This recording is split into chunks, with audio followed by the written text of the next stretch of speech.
The October morning air bit through Ethan Turner's expensive wool coat as he waited for his driver outside his penthouse apartment in downtown Toronto. His breath formed small clouds in the crisp air while he checked his Rolex. 7:45 a.m. The quarterly board meeting started in 45 minutes, and traffic on Bay Street was already backing up. Ethan shifted his weight, his mind racing with the day's agenda. At 42, he had mastered the art of appearing unruffled, despite the constant pressure of running Turner Technologies. His graying temples betrayed the toll of 18-hour workdays, but he wore them like badges of honor. His phone buzzed with another email from his assistant about last-minute changes to the presentation. He glanced at it, his brow furrowing slightly as he typed a quick response. "Come on, James," he muttered, scanning the street for his black Mercedes. His gaze drifted across the street to the bus stop, where a young woman stood bouncing a baby in her arms. Something about her profile caught his attention. The way she tucked her hair behind her ear, the gentle sway of her body as she soothed the child.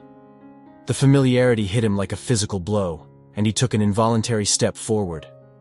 The Mercedes finally rounded the corner, but traffic forced it to stop at a red light. Ethan's eyes remained fixed on the woman. The way she held the baby, the curve of her smile, it was all too familiar. His heart pounded in his chest as memories flooded back. The car pulled up to the curb, blocking his view. When the car moved, the woman and baby were gone, swallowed by the morning crowd. "Good morning, Mr. Turner," James said as Ethan slid into the back seat.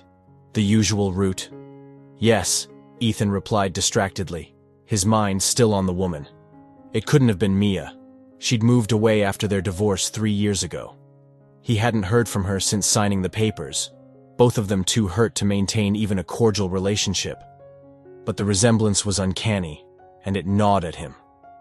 The drive to the office passed in a blur of email responses and meeting preparations, but the image of the woman and baby lingered in his peripheral thoughts like a shadow he couldn't quite shake. He tried to focus on the presentation, but his mind kept drifting back to Mia.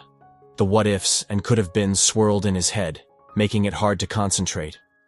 As the car pulled up to the Turner Technologies headquarters, Ethan took a deep breath, trying to push the thoughts aside.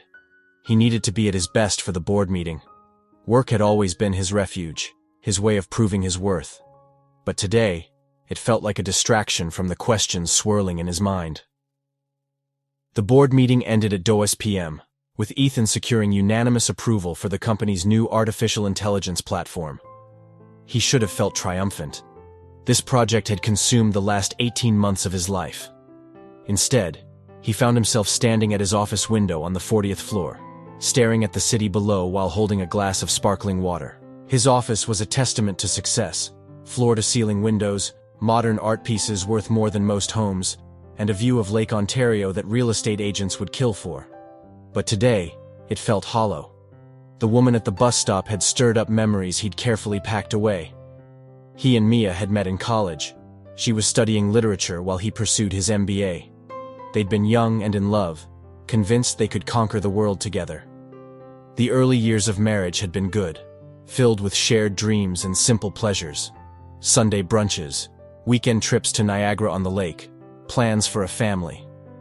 But then Turner Technologies had taken off, and Ethan had thrown himself into growing the company. One missed dinner became 2, then 10, then too many to count. Mia's gentle requests for more time together transformed into arguments, then into resigned silence. Ethan remembered the nights he'd come home late, finding Mia already asleep, her back turned to him. The distance between them had grown until it became an insurmountable chasm. "Mr. Turner," his assistant's voice crackled through the intercom. "Your Trey's PM is here." Ethan straightened his tie, pushed the memories aside, and returned to his desk. Work had always been his refuge, his way of proving his worth. But lately, the victory champagne tasted more like ashes than celebration. He glanced at the photo on his desk, a picture of him and Mia on their honeymoon, smiling and carefree. It was a reminder of a time when life was simpler, when love was enough. As he sat down to begin the meeting, Ethan couldn't shake the feeling of emptiness. The boardroom, usually a place of power and control, felt like a cage. He went through the motions, discussing market trends and financial projections. But his mind was elsewhere. The image of the woman and baby haunted him, a constant reminder of the life he'd left behind. That evening, as Ethan sat alone in his penthouse, he found himself unable to escape the memories. He poured himself a glass of whiskey, the amber liquid glowing in the dim light. The city sprawled out before him, a sea of lights and noise, but he felt disconnected from it all. He took a sip, the burn of the alcohol grounding him in the present. He walked over to the bookshelf, his fingers tracing the spines of the books. Among them was a worn copy of Pride and Prejudice, Mia's favorite. He pulled it out, the pages yellowed with age. Inside, he found a pressed flower, a remnant of a happier time. He remembered the day they'd picked it, laughing and chasing each other through a field of wildflowers.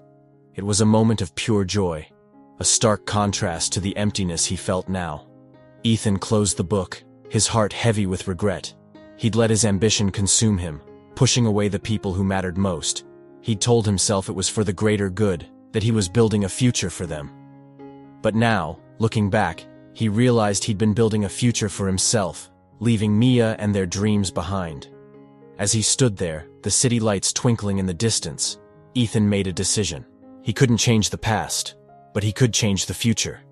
He could find a way to reconnect with the people he'd lost, to build something real and lasting.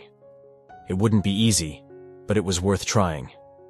With a newfound determination, Ethan picked up his phone and dialed a number he hadn't used in years. It was time to face the past and make things right. Across town, in a cozy 2-bedroom apartment in the annex, Mia Turner wiped spaghetti sauce from 6-year-old Noah's chin. His dark curls and hazel eyes were mirror images of his father's, though Ethan had never seen them. The resemblance was both a comfort and a constant reminder of the life they'd left behind. "Mommy, can we go to the park after dinner?" Noah asked, his fork creating abstract art with the remaining sauce on his plate. "Not tonight, sweetheart. Aunt Lily is coming over to help you with your reading while Mommy finishes some work." Mia gathered their plates, her freelance editor's mind already on the manuscript waiting on her laptop. "But you promised." Noah's lower lip trembled dangerously. Mia knelt beside his chair, brushing those familiar curls from his forehead. "How about this weekend? We'll pack a picnic and spend the whole morning there. Deal?" Noah considered the offer with all the seriousness a first grader could muster before nodding. "Can we bring my new soccer ball?" "Absolutely." Mia kissed his forehead, ignoring the familiar pang when she noticed how much he looked like Ethan in profile. The doorbell rang, and Noah ran to answer it, shouting, "Aunt Lily!" before Mia could remind him to check who it was first. Lily Martinez, Mia's best friend since college, swept in with her usual whirlwind of energy, scooping Noah into a hug. "Ready to read about dinosaurs, buddy?" While Noah and Lily settled on the living room couch, Mia retreated to her small home office. Photos lined the walls. Noah's first steps, his first day of kindergarten, birthday parties, all the moments Ethan had missed. She'd tried to tell him about the pregnancy, but by then, the divorce papers were already signed, and his assistant had made it clear he wasn't taking personal calls. Mia opened her laptop, the cursor blinking on the manuscript she needed to edit, but her thoughts drifted to that morning's bus stop encounter. She could have sworn she'd seen Ethan across the street, but that was impossible. He lived in a different world now, one of boardrooms and billion-dollar deals, far removed from bus stops and baby wipes. She remembered the early days of their marriage, when they'd shared everything, dreams, fears, and laughter. Ethan had been ambitious even then, but there was a warmth and vulnerability to him that she'd loved. Over time, that warmth had faded, replaced by a relentless drive to succeed. She'd watched him slip away, one late night at the office at a time. Mia sighed, pushing away the memories. She'd built a new life for herself and Noah, one filled with love and support. Lily had been her rock, helping her through the darkest days and celebrating the smallest victories. Together, they'd created a family, unconventional but strong. She glanced at the photo on her desk, a picture of her and Noah at the park, laughing as they chased each other around the playground. It was a reminder of the joy they'd found, the life they'd built. She'd learned to find happiness in the small moments, to appreciate the love that surrounded her. As she began to edit the manuscript, Mia couldn't shake the feeling of unease. The encounter that morning had stirred up old emotions, memories she'd thought she'd left behind. She'd moved on, built a new life, but seeing Ethan had brought it all rushing back. She took a deep breath, focusing on the words in front of her. She couldn't change the past, but she could control the present. She'd built a good life for herself and Noah, and she wasn't about to let old ghosts disrupt it. The image of the woman and baby haunted Ethan for days. On Friday morning, he made a decision that surprised even himself. "James, drop me off at the corner of Bay and Bloor," he instructed his driver. "I'll walk the rest of the way." The same bus stop stood empty in the early morning light. Ethan checked his watch, 7:30 a.m. He positioned himself at a nearby coffee shop, ordering an Americano he didn't really want. Through the window, he watched the street come alive with commuters. At 7:43, his heart stopped. There she was, Mia. Even more beautiful than he remembered, but with subtle changes. Her honey-brown hair was shorter now, and she carried herself with a quiet confidence he didn't recognize. But it wasn't a baby in her arms this time. Instead, she held the hand of a small boy, probably 6 or 7 years old. Ethan's coffee cup clattered against its saucer. The boy's features were unmistakable. The same unruly dark curls he saw in his own childhood photos. The same Turner nose that had passed through 3 generations. The mathematics of timing crashed through his mind like a wrecking ball.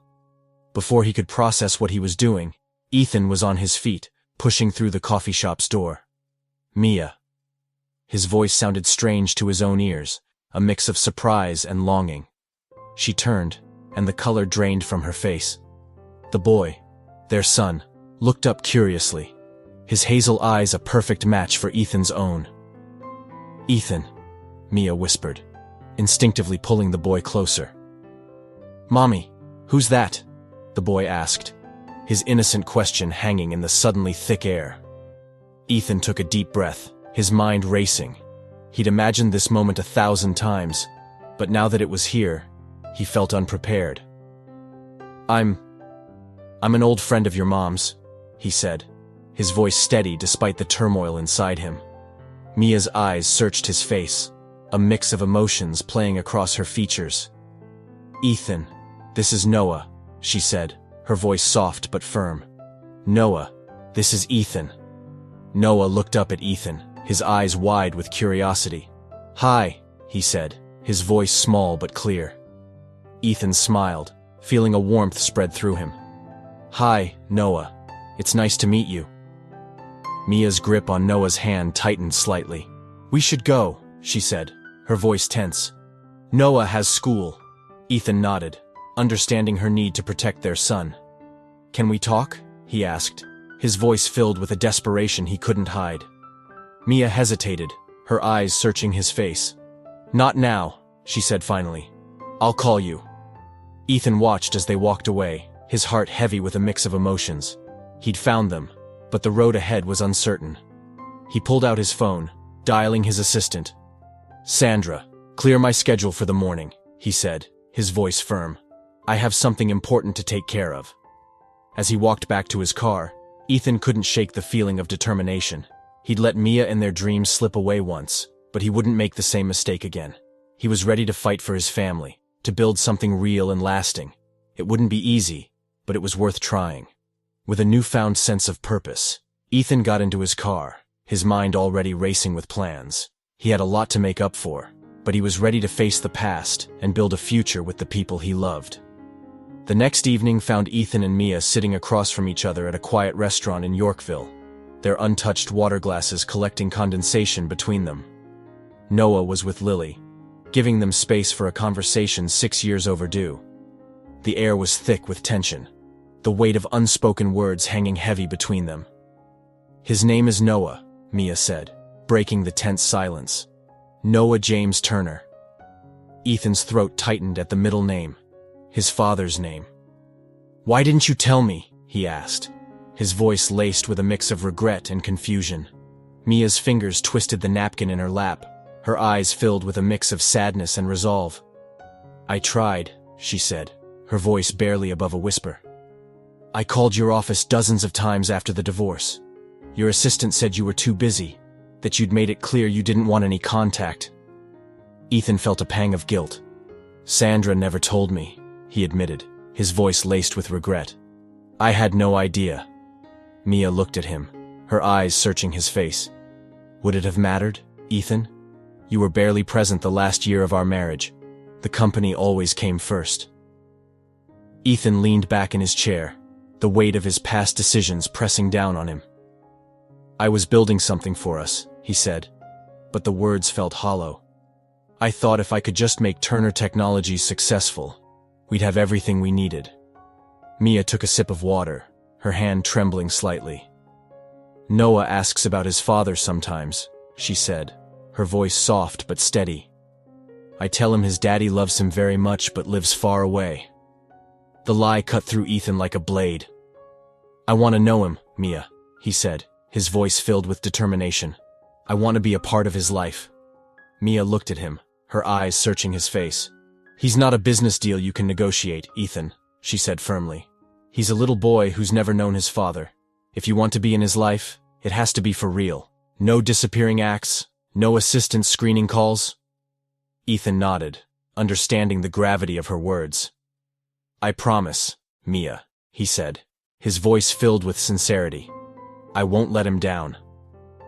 Mia's eyes softened slightly, but there was still a wariness in her gaze. It won't be easy, Ethan, she said. You can't just walk in and out of his life whenever you feel like it. He deserves stability, consistency. Ethan reached across the table, his hand covering hers. I know, he said, his voice filled with resolve. I'm ready to be the father he deserves. Mia looked at him, her eyes filled with a mix of hope and fear. I hope so, Ethan, she said softly. For Noah's sake, I hope so. As they finished their dinner, the tension between them slowly eased. They talked about Noah, about his love for dinosaurs and soccer, about his first day of school. Ethan listened, soaking in every detail, feeling a connection to his son he'd never known before. When they left the restaurant, the night air was cool and crisp. Ethan walked Mia to her car, the silence between them comfortable for the first time in years. As she got into her car, she turned to look at him. Thank you, Ethan, she said softly, for wanting to be a part of his life. Ethan smiled, feeling a warmth spread through him. Thank you, Mia, he said, for giving me a chance. As he watched her drive away, Ethan felt a sense of purpose he hadn't felt in years. He had a lot to make up for, but he was ready to face the past and build a future with the people he loved. 3 weeks later, Ethan sat on a bench at High Park, watching Noah chase pigeons across the grass. Their first meeting had been carefully orchestrated, a casual running into Mia and Noah at the park, where Ethan was introduced as an old friend. The initial awkwardness had quickly given way to a natural ease, as Ethan and Noah found common ground in their shared love of soccer and dinosaurs. He has your energy, Mia observed, sitting down beside him. Never stops moving. Like me at that age, Ethan smiled, then sobered. My mother would love to meet him. Mia tensed slightly. Margaret? She asked, her voice filled with a mix of curiosity and apprehension. Does she know about him? Ethan nodded. I told her last week, he said. She was shocked at first, but she's coming around. She wants to be a part of his life too. Mia looked at him, her eyes searching his face. Are you sure about this, Ethan? She asked softly. It's a big step, introducing him to your family.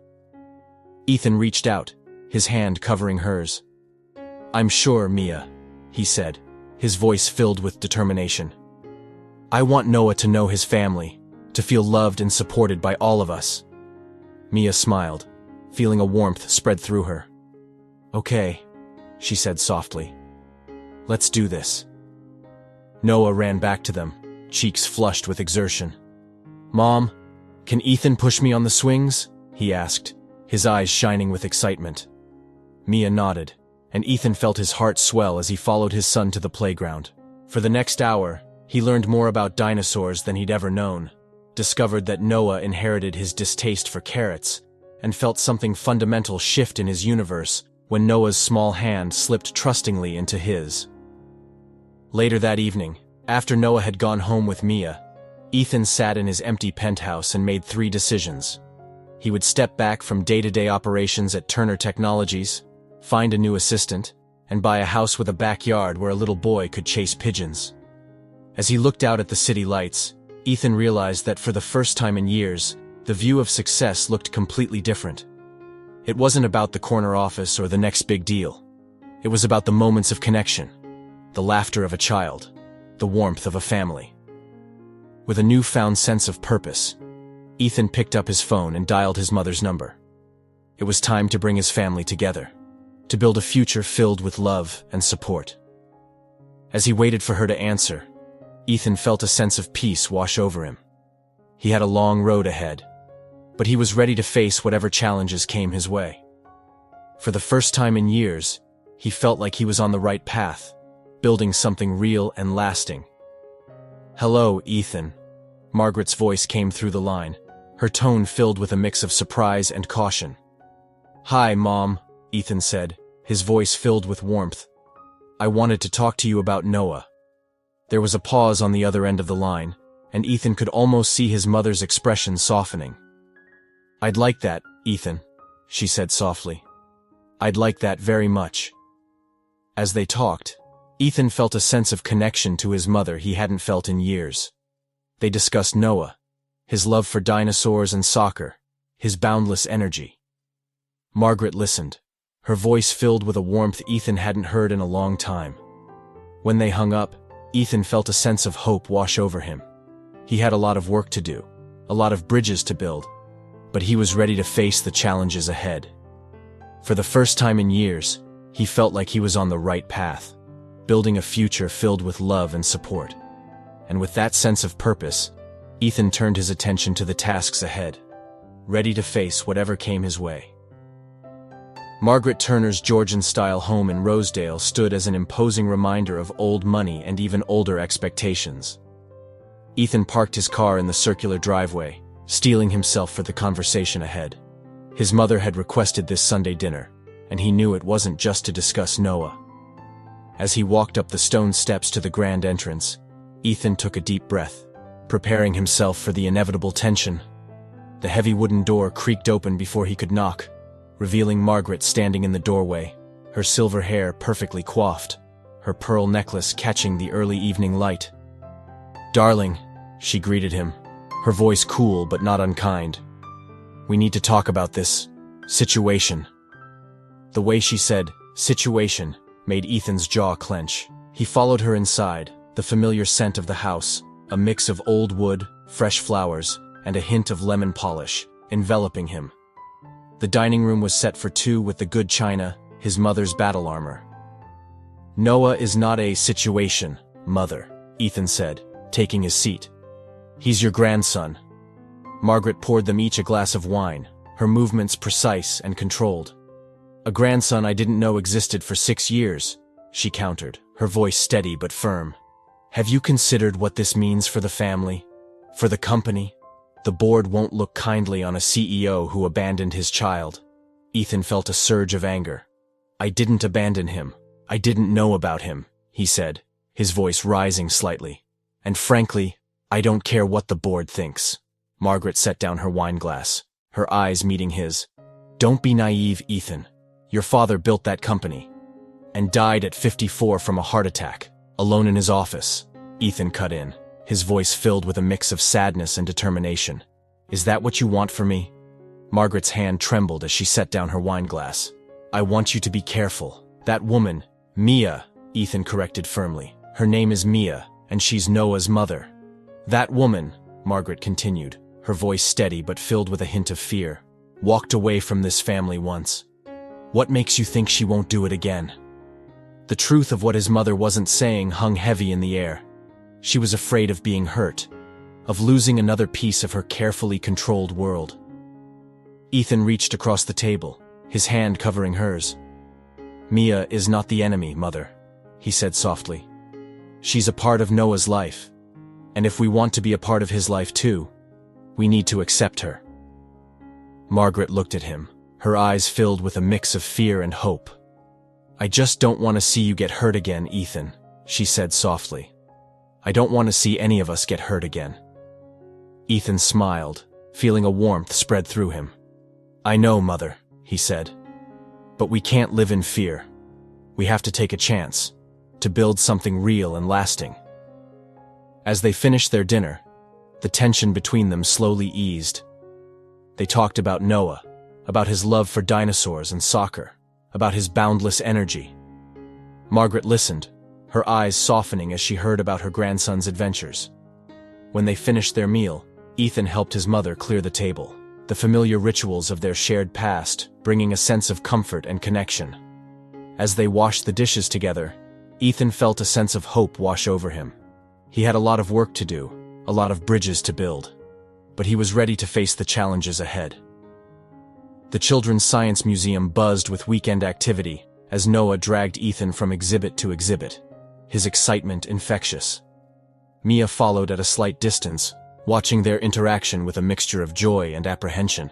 The past few weeks had been a whirlwind of emotions, but seeing Ethan and Noah together filled her with a sense of hope she hadn't felt in years.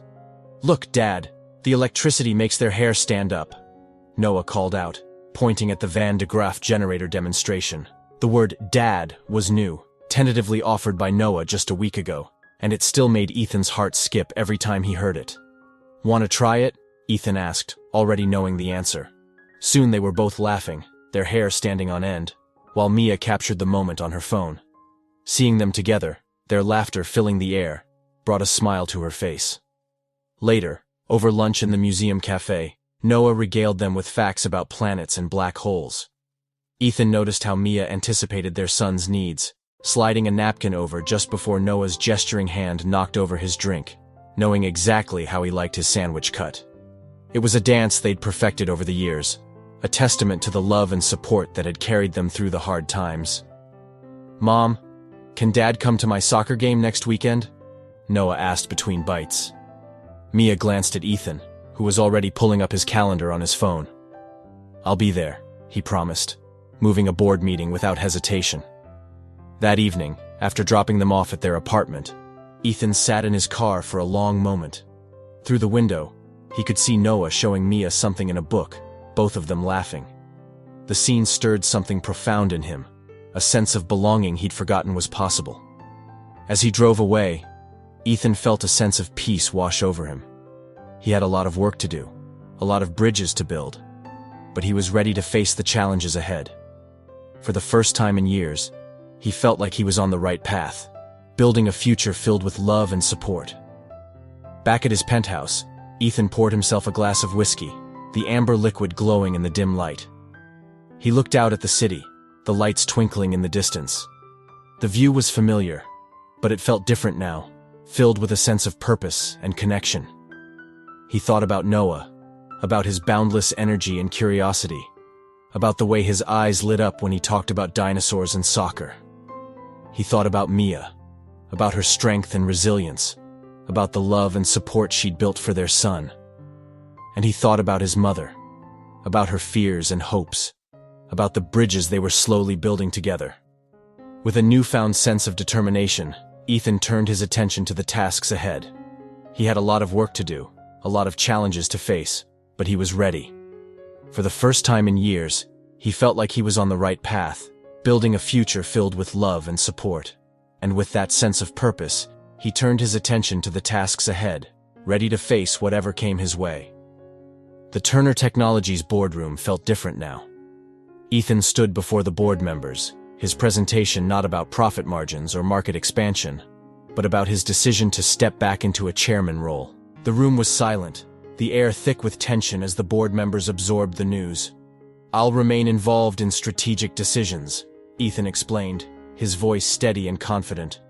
"But it's time for fresh leadership in day-to-day operations. Sarah Chen has been with us for 8 years and is more than ready to step up as CEO." There was a murmur of surprise and concern among the board members. Ethan looked around the room, his eyes meeting each of theirs. "I understand your concerns," he said.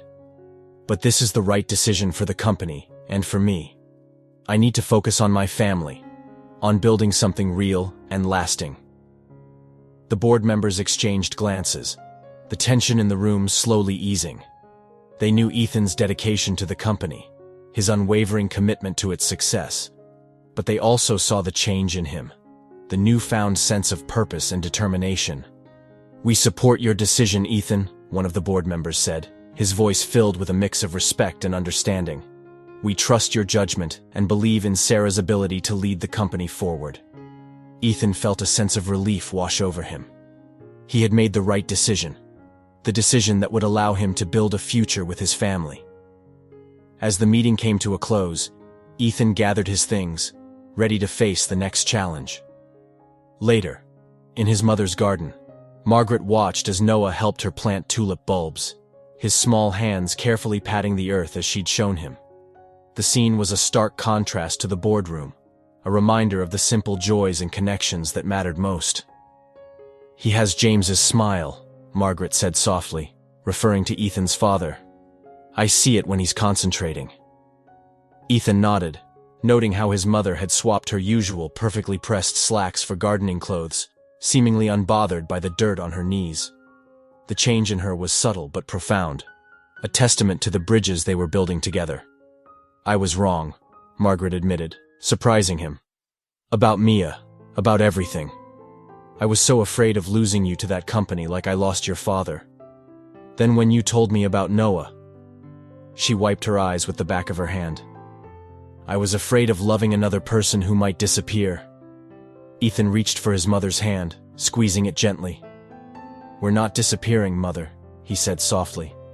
"We're building something new, something real and lasting." Margaret looked at him, her eyes filled with a mix of hope and fear. "I just don't want to see any of us get hurt again," she said softly. Ethan smiled, feeling a warmth spread through him. "I know, Mother," he said. "But we can't live in fear. We have to take a chance, to build something real and lasting." As they finished planting the bulbs, the tension between them slowly eased. They talked about Noah, about his love for dinosaurs and soccer, about his boundless energy. Margaret listened, her eyes softening as she heard about her grandson's adventures. When they finished, Ethan helped his mother clean up, the familiar rituals of their shared past, bringing a sense of comfort and connection. As they washed their hands together, Ethan felt a sense of hope wash over him. He had a lot of work to do, a lot of bridges to build, but he was ready to face the challenges ahead. Spring bloomed across Toronto, painting the city in shades of renewal. Ethan stood in the backyard of his new beach's home, supervising as Noah and his friends from soccer practice kicked a ball around the freshly laid sod. The house was smaller than his penthouse but filled with something his former home had lacked: life. "The kids are getting hungry," Mia said, joining him on the back porch. She'd come over to help Noah settle into his new weekend room, adding personal touches that made the space truly his. "Pizza's on the way," Ethan replied, smiling as Noah executed a perfect pass. "He's getting really good." "He has a good coach," Mia said, referring to Ethan's newfound role as assistant soccer coach, a position that still amused his former executive team. Inside, Margaret was arranging cookies on a plate, having insisted on baking Noah's favorites for the occasion. Lily helped her, the two women chatting easily about the community garden project they'd started together. "Did you ever think we'd end up here?" Mia asked quietly, watching their unlikely family come together. "No," Ethan admitted, "but I'm grateful we did." The doorbell rang, pizza arrival causing a stampede of hungry children. As they all gathered around the large kitchen island, the scene was beautifully ordinary. Noah with sauce on his chin, Margaret forgetting her usual formality to laugh at Lily's jokes, Mia passing napkins, and Ethan realizing that this, not the corner office, was what success really looked like. 1 year later. The end of summer barbecue in Ethan's backyard had become a tradition. Noah, now 8, proudly showed off his soccer trophy to anyone who would look, while Margaret and Lily argued good-naturedly about the proper way to grill vegetables. Ethan found Mia by the flower garden they'd planted together, a quiet spot away from the festivities. Their relationship had evolved into something neither of them had expected: a deep friendship built on shared love for their son and mutual respect for the people they'd become. Noah asked me something interesting this morning, Mia said, touching a blooming dahlia. He wanted to know if you and I would ever get married again. Ethan leaned against the garden fence. What did you tell him? The truth, that sometimes people are better as friends than spouses, but that doesn't make them any less of a family. They watched as their son ran past, chasing Margaret's corgi puppy across the lawn. The setting sun painted the sky in shades of pink and gold, a gentle reminder that endings could also be beginnings. We did good, didn't we? Ethan said softly. Despite everything. Mia smiled, watching Noah collapse in a fit of giggles as the puppy licked his face. We did better than good. We found our way home. As the evening wrapped around them like a comfortable blanket, Ethan looked at his gathered family, not the one he'd planned, but the one he needed. His mother teaching Noah how to properly fold a napkin, Lily setting up the dessert table, Mia capturing it all in photographs. The corporate world still turned without him at its center, and somehow, that had made all the difference. In the end, it wasn't about the missed years or the might-have-beens. It was about this moment, and all the moments to come, in a story that was still being written, one day at a time. What did you think of the story? Please leave a comment with your opinion. 2 buttons will appear next to it. One to subscribe, if you haven't already, and another to watch other exciting stories. Make your choice. Thanks for watching this far. See you soon.